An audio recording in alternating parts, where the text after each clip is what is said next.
SSLV D3 rocket ప్రయోగం విజయవంతమైంది. శ్రీహరికోట నుంచి ఎస్ఎస్ఎల్వి D3 రాకెట్ నింగిలోకి దూసుకెళ్లింది. దీన్ని మూడోసారి ప్రయోగించింది ఇస్రో. శ్రీహరికోట నుంచి ఎస్ఎస్ఎల్వి D3 రాకెట్ ప్రయోగాన్ని చూసేందుకు వీక్షకులు భారీగా తరలివచ్చారు. చిన్నారులు అక్కడ ఏర్పాటు చేసిన రాకెట్ నమూనాల దగ్గర ఫోటోలు తీసుకుంటూ సందడి చేశారు. ఢిల్లీలో పర్యటిస్తున్నారు సీఎం రేవంత్ రెడ్డి. మరి కాసేపట్లో ఫాక్స్కాన్, యాపిల్ కంపెనీల ప్రతినిధులతో భేటీ కాబోతున్నారు. ఇవాళ సాయంత్రం ఢిల్లీలో పార్టీ ముఖ్య నేతల్ని కలుస్తారు సీఎం రేవంత్ రెడ్డి. పీసీసీ అధ్యక్ష పదవి మార్పు విషయంలో చర్చించనున్నారు. తెలంగాణ వ్యాప్తంగా నిరసనలు చేస్తోంది కాంగ్రెస్ పార్టీ. మహిళలకు ఉచిత బస్ ప్రయాణంపై కేటీఆర్ వ్యాఖ్యల్ని నిరసిస్తూ నిరసన చేపట్టాలని పార్టీ శ్రేణులకు పిలుపునిచ్చారు. ఎల్లిపాయలు గిల్లుకోవడానికి మహిళలు బస్సెక్కుతారన్న కేటీఆర్ వ్యాఖ్యల్ని ఖండిస్తూ భారీ నిరసనలు చేస్తున్నారు కాంగ్రెస్ పార్టీ నేతలు. కేటీఆర్ వ్యాఖ్యల్ని సుమోటోగా స్వీకరించి విచారణకు ఆదేశించింది మహిళా కమిషన్. విచారణ అనంతరం చర్యలు తీసుకునే అవకాశం ఉంది. కేటీఆర్ పద్ధతి మార్చుకోవాలన్నారు మహిళా కోఆపరేటివ్ కార్పొరేషన్ చైర్పర్సన్ శోభారాణి. మహిళలంటే బ్రేక్ డాన్స్, రికార్డింగ్ డాన్సులు చేసేవారిలా కనిపిస్తున్నారా అంటూ ప్రశ్నించారు. తెలంగాణ మహిళల్ని బ్రేక్ డాన్స్ చేయాలని అవమానించిన కేటీఆర్ బీఆర్ఎస్ కు అధికారం పోయేసరికి మెదడు మోకాళ్ళలోకి చేరిపోయినట్టుందని కాంగ్రెస్ నేత ఇందిరా శోభన్ అన్నారు. మంత్రి సీతక్క మహిళల ఆర్థిక భరోసా, భద్రత కోసం తాపత్రయపడుతుంటే ట్రోల్ చేయడం సిగ్గుగా అనిపించలేదా అని ప్రశ్నించారు ఇందిరా శోభన్. సీఎం రేవంత్ రెడ్డి మహిళల పక్షవాది అన్నారామె. నా అక్క చెల్లెమ్మలను కించపరిచే ఉద్దేశం తనకు లేదని, తన వ్యాఖ్యలతో మహిళా సోదరిమణులకు మనస్తాపం కలిగితే విచారం వ్యక్తం చేస్తున్నానని ట్వీట్ చేశారు కేటీఆర్. రైతు రుణమాఫీ చేశాం, సిద్దిపేట ఎమ్మెల్యే రాజీనామా చేయాలన్న రేవంత్ కు హరీష్ కౌంటర్ ఇచ్చారు. మీరు దగా చేస్తే రాజీనామా ఎవరు చేయాలి? ఏటీలో దూకి ఎవరు చావాలని ప్రశ్నించారు. అబద్ధం కూడా సిగ్గుబడి మూసీలోకి దూకి ఆత్మహత్య చేసుకునేలా సీఎం తీరుందన్నారు హరీష్ రావు. దేవుళ్ల మీద ఒట్టిపెట్టి కూడా మాట మీద నిలబడకుండా నిస్సిగ్గుగా అవాకులు పేలుతున్నారని విమర్శించారు. సీఎం చంద్రబాబుతో భేటీ అయ్యారు టాటా గ్రూప్ చైర్మన్ నటరాజన్ చంద్రశేఖర్. పెట్టుబడులే లక్ష్యంగా పారిశ్రామికవేత్తలతో సమావేశం జరుగుతోంది. ఇవాళ సాయంత్రం ఢిల్లీకి వెళ్లనున్నారు ఏపీ సీఎం చంద్రబాబు. రేపు ప్రధాని మోదీని కలిసే అవకాశం ఉంది. రేపు పలువురు కేంద్ర మంత్రుల్ని కలవనున్నారు చంద్రబాబు. అమరావతి పునర్నిర్మాణం, పోలవరం ప్రాజెక్టు, వెనుకబడ్డ జిల్లాలకు నిధులు, రుణాలపై చర్చించనున్నారు. ఏసీఏ పాలకవర్గం ఎన్నికలకు ఇవాళ నామినేషన్లు ప్రారంభం కానుంది. ఆంధ్ర క్రికెట్ అసోసియేషన్ అధ్యక్ష పదవికి నామినేషన్ వేయాలన్నారు ఎంపీ కేశినేని చిన్ని. విశాఖ స్థానిక సంస్థల ఎమ్మెల్సీగా బొత్సను అధికారికంగా ప్రకటించనున్నారు రిటర్నింగ్ ఆఫీసర్. నామినేషన్ ఉపసంహరించుకున్నారు స్వతంత్ర అభ్యర్థి. దీంతో ఏకగ్రీవం కానున్నారు బొత్స. ఆడుదాం ఆంధ్ర కార్యక్రమంపై విచారణకు ఆదేశించింది ప్రభుత్వం. 100 కోట్లలో అక్రమాలకు పాల్పడ్డారని ఆరోపణలు రావడంతో సీఐడీతో విచారణ జరిపించాలని నిర్ణయించింది. మాజీ మంత్రులు రోజా, ధర్మాన విచారణకు ఆదేశించింది ప్రభుత్వం. కేసు నమోదు చేసి విచారించనున్నారు విజయవాడ పోలీసులు. తెలంగాణలో 3వ విడత రుణమాఫీ నిధులు విడుదల చేశారు సీఎం రేవంత్ రెడ్డి. 2 లక్షల రూపాయల వరకు రైతు రుణాలు మాఫీ కానున్నాయి. ఇవాళ ఖాతాల్లో జమ కానుంది. సీఎం రేవంత్ వైరా బహిరంగ సభలో చేసిన వ్యాఖ్యలపై స్పందించారు ఎమ్మెల్యే పల్లా. సీఎం రేవంత్ రెడ్డి అన్ని అబద్దాలు, బూతులే మాట్లాడారన్నారు. రాష్ట్రానికి సీఎం రేవంత్ ఓ చీడపేడగా మారారన్నారు పల్లా రాజేశ్వరరావు. నోరు తెరిస్తే అబద్దాలు, అవాస్తవాలు ప్రచారం చేస్తున్నారని ఆరోపించారు. హరీష్ రావు ఒత్తిడితోనే రుణమాఫీ జరిగిందన్నారు. ప్రజల సమస్యలను తెలుసుకుని పరిష్కరించేందుకు వారధి కార్యక్రమం చేపట్టింది ఏపీ బీజేపీ. వారి ఫిర్యాదుల్ని నేరుగా స్వీకరిస్తామని తెలిపారు పురంధేశ్వరి. నామినేటెడ్ పోస్టులపై తమ నాయకులు టీడీపీతో మాట్లాడతారన్నారు పురంధేశ్వరి. నాయకుల అవగాహనతోనే నామినేటెడ్ పోస్టులు కేటాయిస్తామన్నారు. మంగళగిరిలో అన్నా క్యాంటీన్ ప్రారంభించారు మంత్రి లోకేష్. మెన్యూ, ఫుడ్ నాణ్యత గురించి అక్కడ వారిని అడిగి తెలుసుకున్నారు. శ్రీ సత్యసాయి జిల్లా హిందూపురం ప్రభుత్వ ఆసుపత్రి ఆవరణలో అన్నా క్యాంటీన్ ప్రారంభించారు ఎమ్మెల్యే బాలకృష్ణ. అల్పాహారాన్ని స్వయంగా వడ్డించారు. పేద ప్రజలకు పట్టెడన్నం పెట్టాలనే లక్ష్యంతో హిందూపురంలో అన్నా క్యాంటీన్లు ప్రారంభించామన్నారు ఎమ్మెల్యే బాలయ్య.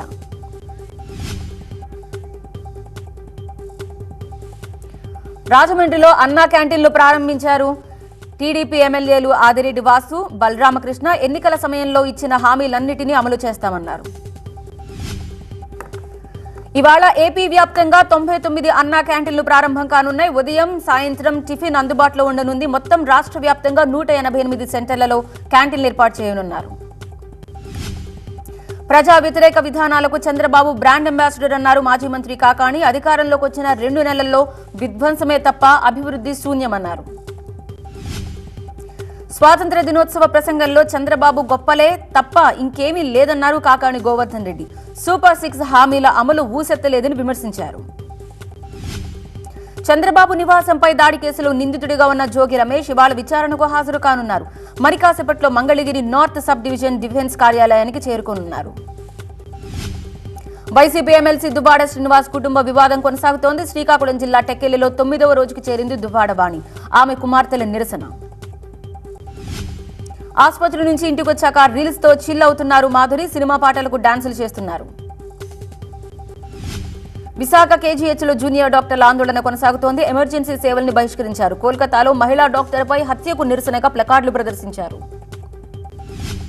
డాక్టర్ల రక్షణకు కేంద్రం ప్రత్యేక చర్యలు తీసుకురావాలని డిమాండ్ చేశారు జూనియర్ డాక్టర్లు. కేంద్రం నుంచి స్పష్టమైన హామీ వచ్చే వరకు ఆందోళన ఆగదని తేల్చి చెప్తున్నారు. ఆర్కే బీచ్ లో మహా ప్రదర్శన నిర్వహించారు జూనియర్ డాక్టర్లు. కాళీమాత టెంపుల్ నుంచి భారీ ర్యాలీ నిర్వహించారు. జూనియర్ డాక్టర్లకు మహిళా సంఘాలు మద్దతు పలికాయి. వరంగల్ జిల్లా నర్సంపేట నడిబొడ్డున ఉన్న ఉప్పలయ్య హోటల్ కు అవార్డు లభించింది. ఇంట్లోనే 30 ఏళ్ల నుంచి నడిపిస్తున్న ఉప్పలయ్య హోటల్ ను భారత ప్రభుత్వం గుర్తించింది. రామంతపూర్లోని ఒక ఏటీఎంలో బాక్స్ ఓపెన్ ఉండడంతో పోలీసులకు సమాచారం ఇచ్చారు స్థానికులు. అయితే రిపేర్ కోసం తెరిచుంచామని బ్యాంక్ అధికారులు తెలిపారు. హైదరాబాద్ బాచుపల్లి ఎర్రకుంటలో నిర్మాణంలో ఉన్న బిల్డింగ్ కూల్చేశారు హైడ్రా అధికారులు. అక్రమ కట్టడాలపై కమిషనర్ రంగనాథ్ ఆదేశాల మేరకు చర్యలు చేపట్టారు. బయ్యారంలో బంగారం సగం ధరకే ఇస్తామంటూ ఘరానా మోసం చేస్తున్న కేటుగాళ్లను పట్టుకుని చితకబాదారు స్థానికులు. అనంతరం పోలీసులకు అప్పగించారు. రంగారెడ్డి జిల్లా Attapur PV express highway pillar 162 దగ్గర గంజాయిని పట్టుకున్నారు పోలీసులు. వారి నుంచి 2 కిలోల గంజాయిని స్వాధీనం చేసుకున్నారు. వరంగల్లో విద్యుత్ శాఖలో పనిచేస్తున్న ఏఈ మద్యమత్తులో స్నేహితులతో కలిసి రెచ్చిపోయాడు. ఆగిన విద్యుత్ సరఫరా పునరుద్ధరణపై ప్రశ్నించిన వారిపై బూతులతో విరుచుకుపడ్డాడు. వికారాబాద్ జిల్లా పలుగుతండాలో వచ్చి అనుమానాస్పదంగా తిరుగుతున్న కొందరు దుండగుల్ని స్థానికులు ప్రశ్నించారు. వారిని చితకబాది తాళ్లతో కట్టేశారు. అనంతరం పోలీసులకు అప్పగించారు. వర్షాల నేపథ్యంలో జలమండలి అప్రమత్తమైంది. ప్రజలకు ఇబ్బంది లేకుండా ముందస్తు చర్యలు చేపట్టాలని ఎండీ అశోక్ రెడ్డి అధికారులను ఆదేశించారు. క్షేత్రస్థాయిలో పనిచేస్తున్న ఎమర్జెన్సీ రెస్పాన్స్ టీంలను అందుబాటులో ఉంచాలని సూచించారు అశోక్ రెడ్డి. జీహెచ్ఎంసీ గుర్తించిన 140 ప్రాంతాలపైన దృష్టి పెట్టాలన్నారు. విజయవాడ దుర్గమ్మ ఆలయానికి భక్తులు పోటెత్తారు. శ్రావణ శుక్రవారం సందర్భంగా ప్రత్యేక పూజలు నిర్వహిస్తున్నారు. మెదక్లో శ్రావణ శుక్రవారం సందర్భంగా 7 పాయల అమ్మవారిని తామర పూలతో అలంకరించారు ఆలయ అర్చకులు. వరలక్ష్మి వ్రతం కావడంతో భారీగా తరలివస్తున్నారు భక్తులు. తిరుమలలో భక్తుల రద్దీ కొనసాగుతోంది. శ్రీవారి దర్శనానికి 16 గంటల సమయం పట్టడంతో 31 కంపార్ట్మెంట్లలో వేచి ఉన్నారు భక్తులు. వరదల ఉధృతికి కొట్టుకుపోయిన తుంగభద్ర 19వ గేట్ను పునరుద్ధరణ పనులు జోరుగా సాగుతున్నాయి. తాత్కాలిక గేట్ తీసుకువెళ్లేందుకు 18 చక్రాల భారీ వాహనాన్ని ఉపయోగించారు.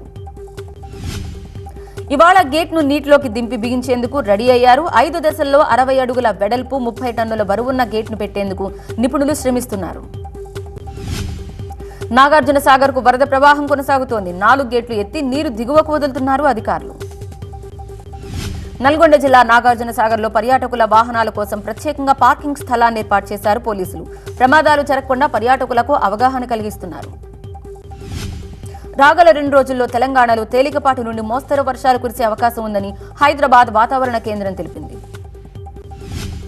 ఆదిలాబాద్, కామారెడ్డి, మంచిర్యాల, మెదక్, సంగారెడ్డి, వికారాబాద్ జిల్లాలకు మోస్తరు నుండి భారీ వర్షాలు కురిసే అవకాశం ఉందని ఐఎండీ తెలిపింది. భైన్సా ఏరియా ఆసుపత్రిలో వైద్యుల కొరతతో రోగులు తీవ్ర ఇబ్బందులు పడుతున్నారు. 24 మందిలో 9 మంది డాక్టర్లు సెలవులో ఉన్నారు. జనరల్, ఓపీ విభాగాల్లో డాక్టర్లు లేక ఇబ్బందులు పడుతున్నారు రోగులు. మధ్యాహ్నం 3 గంటలకు మహారాష్ట్ర, హర్యానా, జార్ఖండ్, జమ్మూ కాశ్మీర్లో ఎన్నికల తేదీల్ని ప్రకటించనుంది కేంద్ర ఎన్నికల సంఘం. పలు రాష్ట్రాల అసెంబ్లీ ఉప ఎన్నికలు నిర్వహించే అవకాశం ఉంది. ఢిల్లీలోని వాజ్పేయి స్మారకం సదైవ్ అటల్ దగ్గర మాజీ ప్రధానికి ప్రముఖులు నివాళి అర్పించారు. రాష్ట్రపతి ముర్ము, ఉపరాష్ట్రపతి ధన్కర్, ప్రధాని మోదీ వాజ్పేయిని స్మరించుకున్నారు. మాజీ ప్రధాని బిహారీ వాజ్పేయికి కేంద్ర మంత్రులతో పాటు లోక్సభ స్పీకర్ ఓం బిర్లా, వాజ్పేయి కూతురు నమితా కౌల్ భట్టాచార్య నివాళులర్పించారు. ప్రధాని మోదీ అమెరికా పర్యటనకు రెడీ అయ్యారు. వచ్చే నెలలో జరిగే యుఎన్ఓ వార్షిక సమావేశానికి హాజరవుతారు. సెప్టెంబర్ 22న ఇండో అమెరికన్ సమాజాన్ని ఉద్దేశించి సదస్సులో ప్రసంగిస్తారు. పూణేలోని సారస్బాగ్ గణపతి మందిరంలో పూజలు చేశారు మహారాష్ట్ర డిప్యూటీ సీఎం అజిత్ పవార్. రాష్ట్ర వ్యాప్తంగా ఆయన చేపట్టిన జన సన్మాన్ యాత్రని ప్రారంభించారు. జమ్మూ కాశ్మీర్ రాజౌరిలోని కొట్రంకల్ రహదారిలో కొండ చర్యలు విరిగిపడ్డాయి. బండరాళ్లు విరిగిపడే సమయంలో ఎవరూ లేకపోవడంతో పెను ప్రమాదం తప్పింది. కోల్కతాలో మహిళా డాక్టర్ హత్యపై దేశవ్యాప్తంగా నిరసనలు ఆగడం లేదు. పశ్చిమ బెంగాల్ సిరిగురిలో 12 గంటల బంద్కి పిలుపునిచ్చారు సిపిఐ నేతలు. బంద్ పిలుపుతో దుకాణాలు మూతపడ్డాయి. కోల్కతా డాక్టర్ అత్యాచారం హత్య కేసులో సిబిఐ స్పీడ్ పెంచింది. ఢిల్లీ నుంచి వచ్చిన సిబిఐ నిపుణుల బృందం బాధితురాలి కుటుంబ సభ్యులతో భేటీ అయ్యారు. కోల్కతాలో లేడీ డాక్టర్ హత్యకు నిరసనగా డాక్టర్లు ఆందోళన కొనసాగిస్తున్నారు. ఆందోళనకారులు ఆసుపత్రిలో సామాగ్రిని, వాహనాలను ధ్వంసం చేశారు. ఆసుపత్రి దగ్గర భారీగా మోహరించారు పోలీసులు. అవాంఛనీయ సంఘటనలు జరగకుండా భద్రతని కట్టుదిట్టం చేశారు. ఒడిశా ప్రభుత్వం మహిళా ఉద్యోగినుల కోసం ఒకరోజు నెలసరి సెలవు పాలసీని ప్రవేశపెడుతున్నట్లు ప్రకటించింది. ప్రభుత్వ, ప్రైవేట్ రంగాల్లో పనిచేసే వారందరికీ వర్తిస్తుంది. జాతీయ మహిళా కమిషన్ సభ్యత్వ పదవికి రాజీనామా చేశారు ఖుష్బూ. ఇకపై బీజేపీ కార్యక్రమాల్లో యాక్టివ్గా ఉండాలనుకుంటున్నానని చెప్పారు. ఒలింపిక్స్ అథ్లెట్లతో భేటీ అయ్యారు ప్రధాని మోదీ. పతకాలు సాధించిన వారిని ప్రత్యేకంగా అభినందించారు.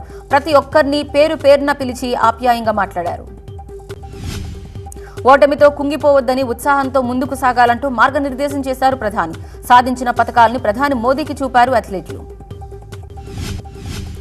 యుక్రెయిన్ కోసం విరాళాలు సేకరించిన సీనియా ఖవానా అనే మహిళను అరెస్ట్ చేసింది రష్యా. ఆమెపై దేశద్రోహం అభియోగం మోపి 12 ఏళ్ల జైలు శిక్ష విధించింది. ఇజ్రాయెల్పై ప్రతీకారం తీర్చుకునే విషయంలో ఎవరైనా వెనక్కి తగ్గినా రాజీ పడ్డ దైవాగ్రహానికి గురికాక తప్పదని హెచ్చరించారు Iran supreme leader ఆయతుల్లా Ali Khamenei. Hamas నేత ఇస్మాయిల్ హనియా హత్యకు ప్రతీకారం తీర్చుకునేందుకు ఇరాన్ ప్రయత్నాల్ని ముమ్మరం చేసిందన్న వార్తలు వస్తున్న వేళ ఉద్రిక్తతలు పెరిగాయి. హాలీవుడ్ ఎంట్రీపై క్లారిటీ ఇచ్చారు బాలీవుడ్ కింగ్ ఖాన్ షారూక్ ఖాన్. తాను ఎప్పుడైతే ఇంగ్లీష్ బాగా మాట్లాడగలుగుతానో అప్పుడే హాలీవుడ్ ప్రాజెక్ట్ ఒప్పుకుంటా అన్నారు.